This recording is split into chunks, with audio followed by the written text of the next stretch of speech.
Geçen dəfə indikatorları əlavə etdik. İndi isə gəlin indikatorları bir-birinə qarışdıraq. Yəni mühitləri əslində bir-birinə qarışdıraq. Baxın, bu turş mühit idi. Bu isə qələvi mühit idi. Bir-birinə əlavə edək. Gördünüz, alındı sarı renk. Burada əslində daha çox asılıdır ki, nədən çoxdur. Bu natrium OH idi, bu isə H-xlor idi. Natri xlor alındı və mühit neytrallaşmalı idi. Amma gördüyünüz kimi turş oldu. Niyə turş oldu? Çünki yəqin H-xlorun miqdarı daha çox imiş. Misal üçün, indi gəlin bu turşu ilə bu qələvini qarışdıraq. Gördüğünüz kimi rengi oldu sarı, narıncı və bu nə deməkdir? Bu deməkdir ki, turşunun miqdarı daha çox idi. Çox gözəl, maraqlı.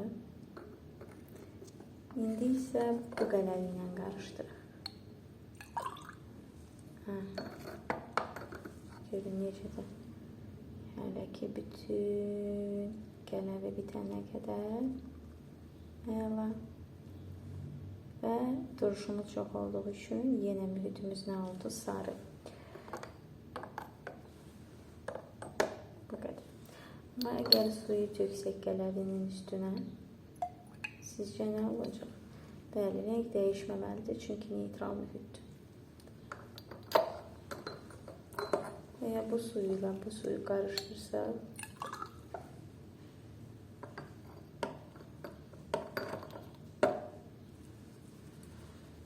İçində biraz qələvi var idi əslində, ona görə də gördüyünüz kimi fenolftalin qələvi mühit göstərdi. Çünki bromtimonun içində biraz qələvi var. Maraqlıdır, hə? Bu qədər. Sağ olun. Gələn dərslərdə daha maraqlı şeylər göstərəcəm.